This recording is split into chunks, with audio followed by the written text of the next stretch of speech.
No dobrze, to w takim razie myślę, że możemy zacząć.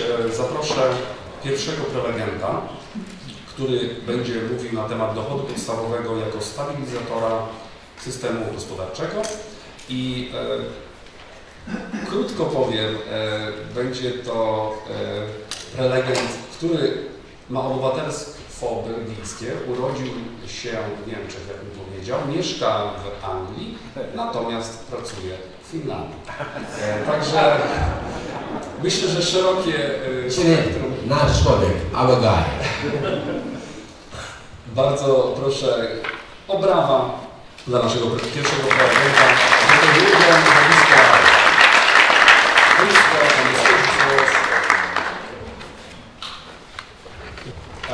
Thanks very much for what sounded like a very interesting introduction. I understood only half of it, but that's great. I want to start by saying thanks really very much for inviting me to be here. This is like my first visit in Poland, and I'm very happy to say I'm very happy to stick around for a couple of days, so I'll be doing some traveling and try to actually see some places. So I very much look forward to that. So thanks very much to I'm going to try this now, don't shoot me if I got it wrong. Thank you very much to the Fundacja Justycji Zmiany.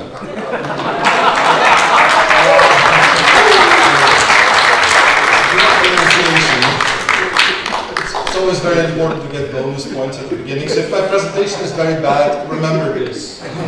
Remember this moment. So, okay. Before I start, I just want to say I'm very bad at keeping time. So I'm going to put Boguslav in charge of keeping time and trying to stop me. And good luck with that. I should say I'm a philosopher by training, which means, you might not know this, but philosophers talk for free, but you have to pay them for them to stop, right? So that's a little hint to you, but maybe mine. Right. Okay, so what I want to talk about is basic income. So today is all about basic income. Boguslav has told me that there will be people here in the audience who know a lot about basic income, and there will be people who come at the idea quite new. I hadn't prepared to say a lot about the idea. I will do this very briefly. Okay, there's a lot of aspects about basic income that will be discussed through the day. I'm just going to give you a very quick definition. So a basic income is the idea that every citizen or resident, and there's a bit of discussion about which it should be, every citizen or resident gets an unconditional individual grant by the state, society. Okay, so unconditional meaning, and this is the big important part, unconditional is there's no means test, so the rich get it, the poor get it in principle. There's no test on how you use the money. So, in a lot of countries we have programs which say you can have money but to support a very specific thing like housing or education. This is not like that. You get an amount of money and you can use it the way you want, right? We're not going to tell you how to use it. And thirdly, and most controversially, it's independent of any conditions of whether you are working, whether you've worked in the past, whether you are willing to work, whether you're going through all these, these tests like, applying for jobs, going to interviews, and so on and so forth. The argument is, as a citizen, or as a long-term resident, as part of the society, you should be entitled to a certain level of a basic income. And the certain level is, again, one of these things is very much up for debate. So some people argue that it should be quite high, it should be enough to, lift you out of poverty, lead a dignified life. Some people argue that might be too much, we go a little bit less. Those are debates, there are existing debates, okay? So I'm not going to say much about that. I'm also not going to say much, so I happen to be one of these people who thinks that this is a great idea.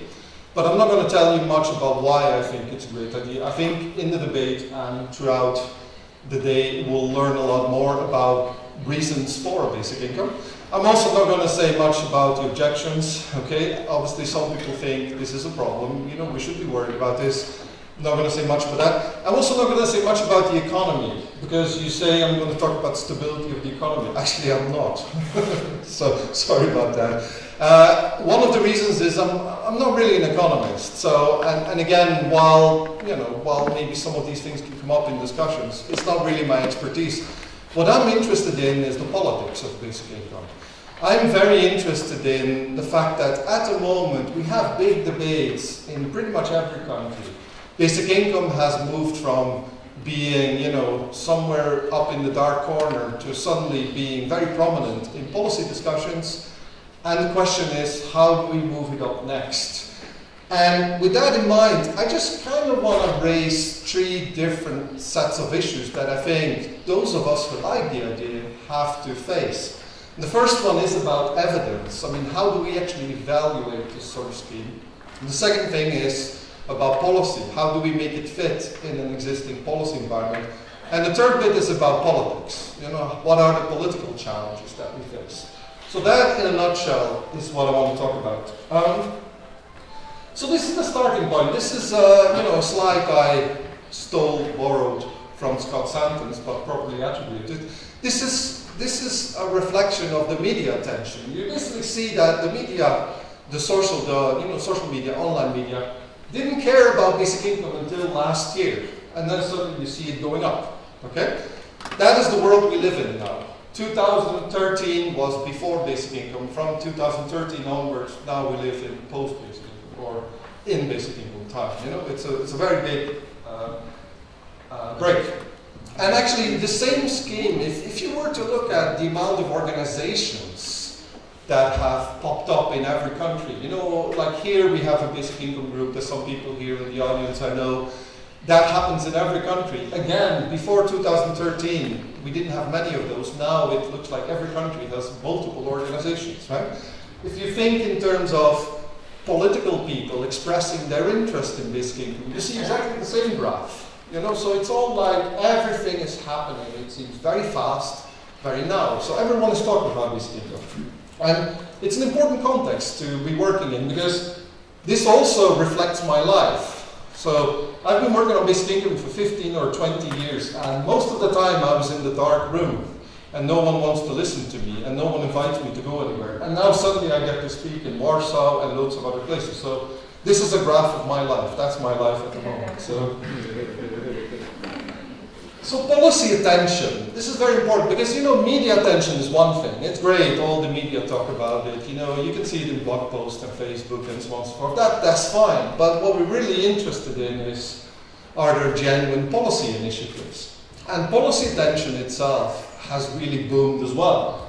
I guess most of you are familiar with Switzerland. So Switzerland just had a referendum vote on the basic income. It was defeated. Now, we can have a big discussion about whether that's a good thing or a bad thing, and whether 23% in a referendum was expected or not, and it's worse or bad. My view on this is that Switzerland was an amazing result. Why? Because they literally launched basic income for the first time as a genuine political initiative, a policy initiative. That's a really, really big thing. So, they may have lost, but, they may have lost the battle, but they haven't lost the war. I mean, this is ongoing, and internationally, this has major impact. Finland, many of you are aware, is going to introduce the first pilot project. My colleague Biblioteka will talk to you about this later on, so I'm going to skip that bit very fast. But we have similar ideas going on in Netherlands. Netherlands is just behind Finland in putting together some pilot projects. And Canada, for example, at the moment in 2 provinces, they're very, very serious about this. So there's really, inside the government, inside departments, there's discussions about launching a pilot. So this is really, really serious stuff. I'll skip France and England, they're a bit behind. But there are serious policy discussions. This is no longer about, people sitting in a room or in a cafe talking over a bit of beer, talking about how great this would be. This is really a serious policy discussion. So that's the context. Right? This is the real thing.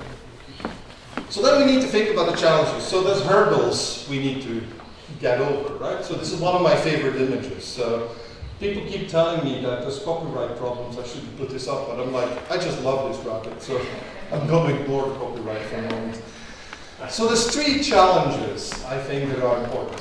The first one is about evidence. What do we actually know about basic income? And how can we find out more about what the basic income really would do, how it would work? And here is the problem. I mean, in some way, basic income is a new idea. It's quite radically different from what we have. And it doesn't really exist anywhere. So we're playing around with an idea that, it's not like we can just look at what the neighbors have been doing and think, okay, we're going to apply the same scheme. So we need to be a bit more creative about that. The second is a policy challenge. Basic income is not on its own. Basic income is a policy that will fit in a particular environment, in a particular government, in a particular state, in a particular society. And it has to interact with a lot of other programs. So we need to not just think about basic income, we need to think about how basic income fits with all these other programs and what will happen. Okay? And there's some important challenges there. And the third one is about the political challenge. At the end of the day, basic income will not happen unless we have strong political support. How do we get this? What does it mean to get strong political commitment, and how do we make this happen?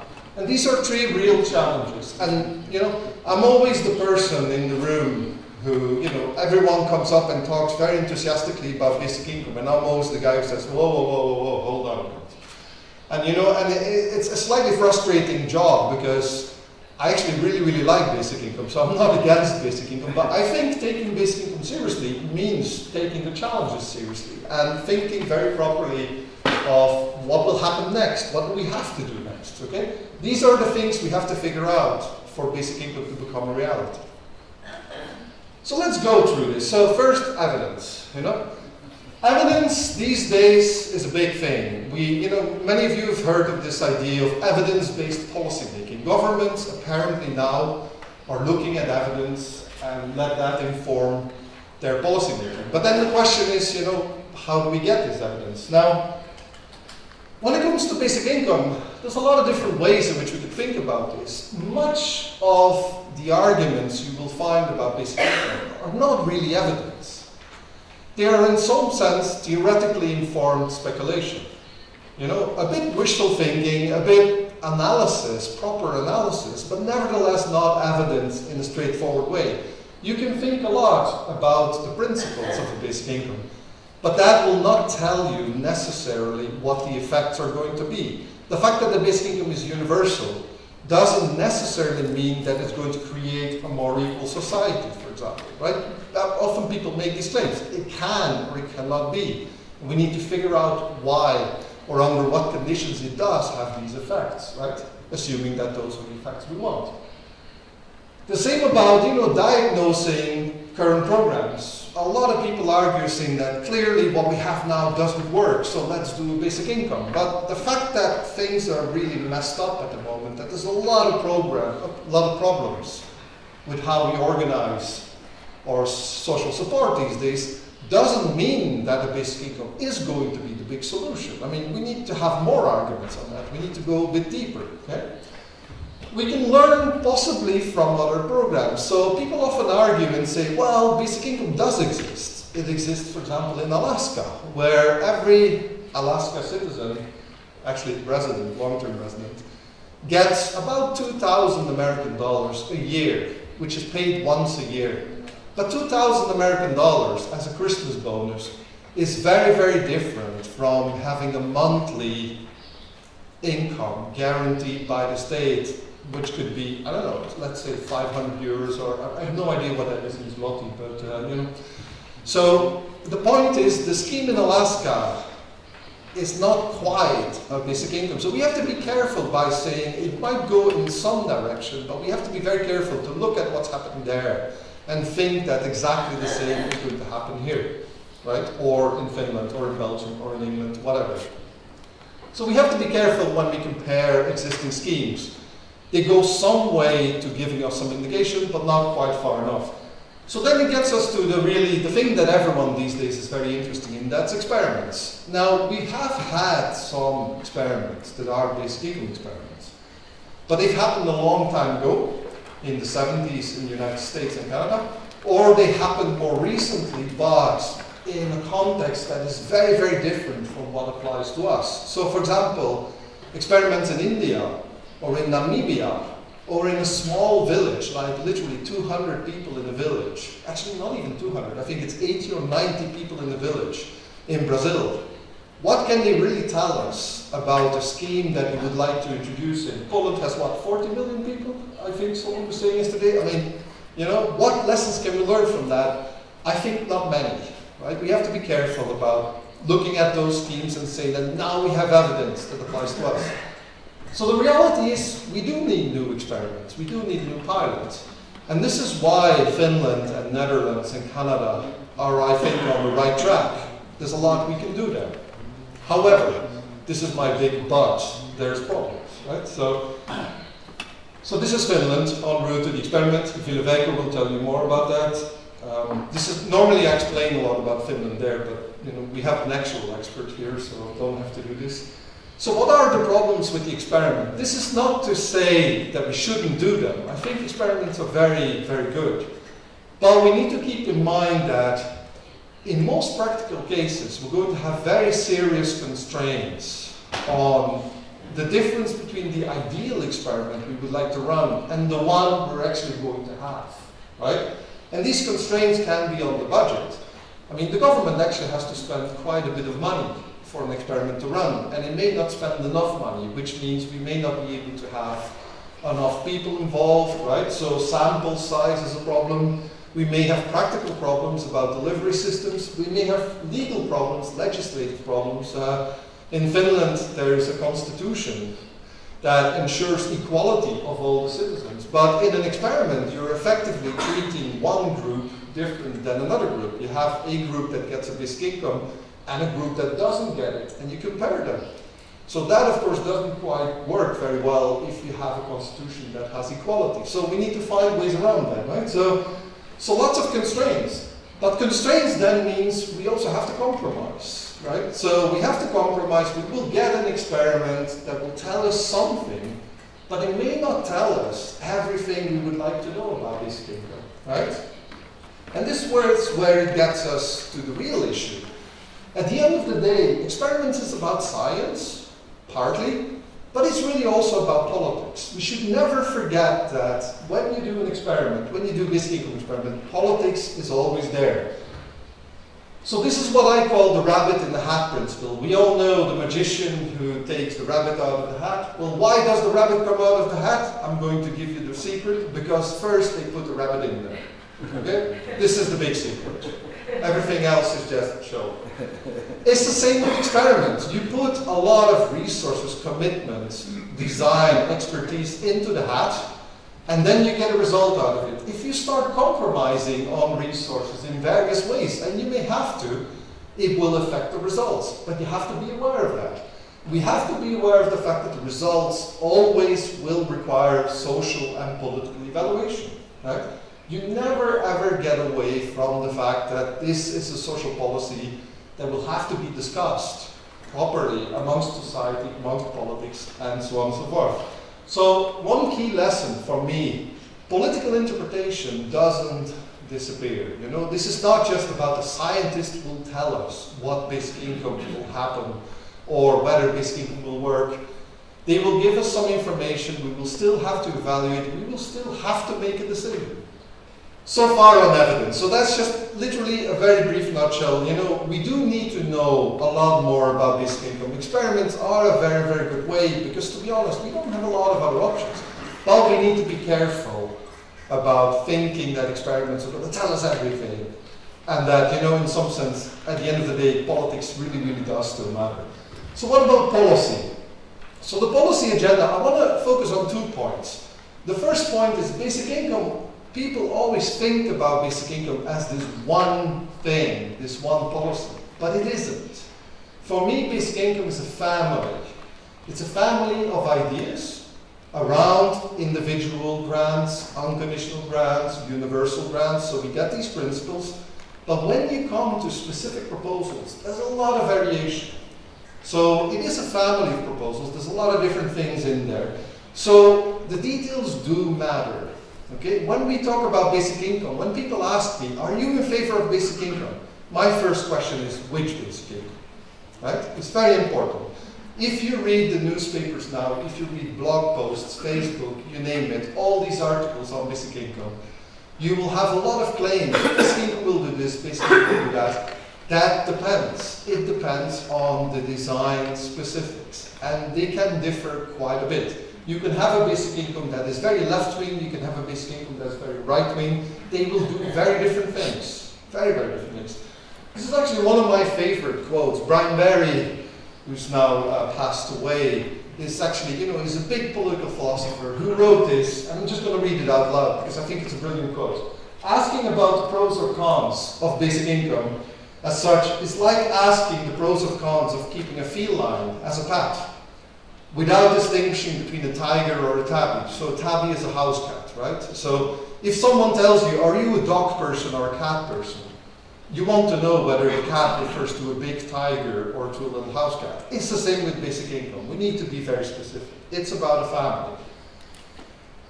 And once you know that these are all these different models out there, that it does matter to have the details. We need to know how high the basic income is. We need to know whether it replaces particular programs. We need to know whether it's really going to be universal, or maybe it's a tax integrated model, which means, in some way it's mostly focused on the low income people and so on and so forth. Those are the details that matter.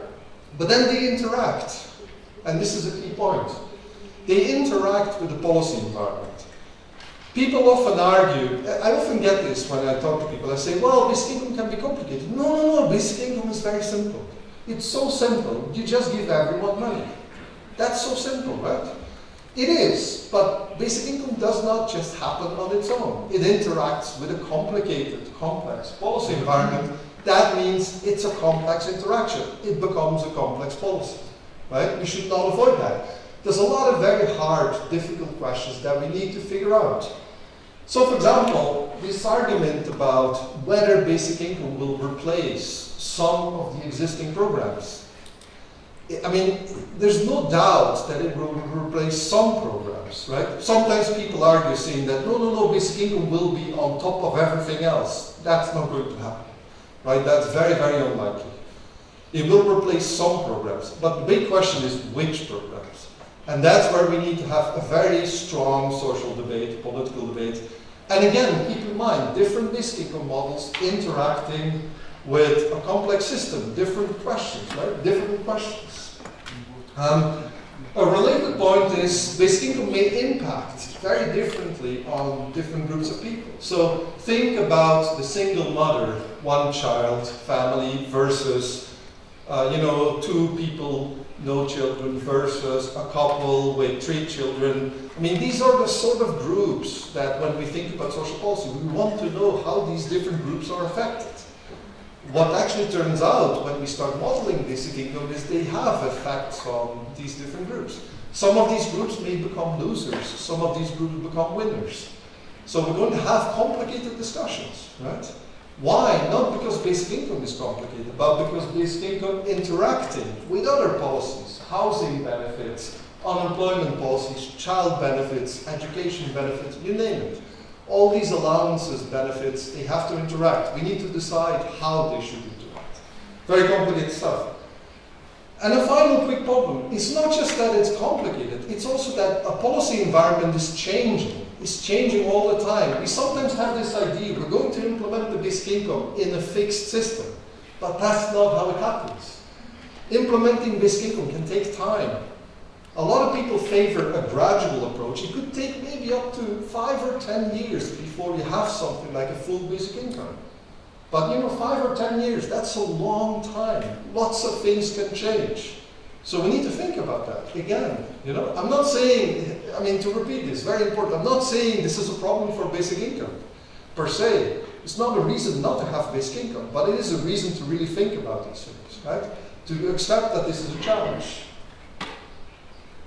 So here is one of the big questions, and I just want to put that out as a question. I'm not going to give you the answer, right? So some people argue that basic income is this radical new program. It's so different from everything else. And some people, including, for example, in Finland, the policy discussion there, they don't see it that way. They just see this as, you know, we're tinkering with one part of the system, we're making some part of the system more efficient, right?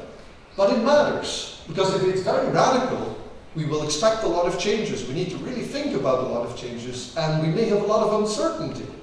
And if it's similar to the existing program, we might know a lot, but then maybe the changes are not that important anyway. So, you know, we're going to have big debates about this as well. Okay, a final point, and then I'm going to close up. So, another few minutes. This is about the politics. So, we've had the evidence challenge, we have the policy challenge, making basic income fit. And now we need to think about politics. Now, a lot of people I come across in the basic income movement think that politics is just about convincing people. You know, it's people are against basic income because they don't understand it. Let's just explain it a bit better, right? And I think that's not quite right. I mean, I think that's part of the story, but I think there's some serious issues, some serious political issues that we need to think about. So here is a list of 5 that are very important issues. First thing, we need to think about the basic income constituency, politically speaking. So we often talk about basic income and who benefits from basic income, but that's not enough. Because we have a lot of cases in policy and policy history where people are benefiting from basic income, but they are not a constituency. Why? Because a constituency is a group of people that will put political pressure on the system. These are the people who will vote, or they will write their representatives, they will protest, they will engage in political action, right? So being a beneficiary is not enough. We need to identify the groups that are going to be politically active, fighting for their basic income. Those are the ones politically that matter. I'm not going to go into the details, but, or you know, we could do maybe a discussion if you like, but there's a lot of reasons to think that basic income actually has a few problems there, identifying the constituency. What about the coalition? One of the arguments often put forward is basic income is great because it will unite the people from the left and the people from the right, and we're all in favor, and therefore we have this coalition. But we don't really. Why? Because the people on the left favor a left-wing basic income, and the people on the right favor a right-wing basic income, and they're not the same, right? So we may have a coalition on the general idea, but the moment you're thinking about introducing policy, the moment the details start coming up, that coalition may rapidly break down. So we need to think about this carefully, right? So on the one hand, we do need a coalition. On the other hand, we need to be smart about which coalition we want to go for. Framing is a big problem. Do you see basic income as an anti-poverty device, or do you see it something that extends that and becomes a citizenship thing, a universal thing? Different debates about this, right? And as we know, framing matters a lot. The moment people regard basic income as just another version of welfare is the moment basic income has died, right? Because people don't like welfare. They don't like receiving it, they don't like supporting it, politicians don't like it, no one likes it. Solidarity goes down. So we need to try and reframe it. But, you know, framing is easier said than done. It's a challenge. What about trajectory? How do we go from here to there? Right? A lot of people argue it's impossible to introduce a basic income like tomorrow. You know, so we need to go a gradual approach. But then we need to think about how to do this. So one way would be we start with a very low basic income, and then we get an agreement on a low basic income, and then over time we step it up. We make it, we start boosting the level of the basic income up to the point that it reaches the poverty line or something like that. So what's the obvious problem with this? Well, if the basic income is very low, maybe it doesn't have important effects. And if it doesn't have important effects, then people will not fight for it, right? So we have a political problem. And we also know that governments are usually not very good at adding things. They're very good at taking things away. We know the one thing we learned over the last 5 years, especially with austerity, it's very easy to cut budget. It's not so easy to add to the budget, right? So anyone who proposes this trajectory has to find an answer to that. Another option is to say, well, we look at different groups. So first we start, say, for example, with pensioners. We start with basic income pension. And then we start with the basic income for children. And then I've just heard yesterday that apparently the Polish government has introduced or is introducing something like a basic income for children. So that may be a route, right? And then the argument is we start identifying groups that are not controversial. Everyone wants to help the children. You know, pensioners, it's always a good group because they've deserved. They've worked all their life, they deserve this stuff. But inevitably, we're going to get to this group, the working age adults, and then we have a problem because people still often think that these people shouldn't get money for free. They should get money because they earn it and there has to be conditions and so on and so forth. So my problem with this strategy is it's okay to start with these groups, but you shouldn't just assume that it's very easy to then roll it out automatically. You know, at some point you're still going to have, say, a group of pensioners who say, well, we have our basic income, but we've earned it. Why should it be extended to someone else, okay? So we need to really think about what drives universalism over this sort of time. And a final point, and then I'll leave it, stability. We're so busy thinking about getting basic income on the agenda that we stop thinking about how do we keep it. Because there's no point. I mean, well, you know, here's a scenario. Imagine the Polish government now, or the next Polish government, whatever, decides to introduce a basic income. And then there's elections. And then there's another government, and they basically say, yeah, thanks very much, but, you know, we're going to take it away again. Yeah. This happens, right? It happens plenty of times. So we need to think about how do we create a basic income that is stable over time, that can resist any changes in political conditions, changes in political parties, and so on and so forth. So how do we get broad enough social support, political support, that ensures that this is stable over time? So those are questions, right? 5 big questions that, to be honest, we don't have a lot of answers to yet, I think, right?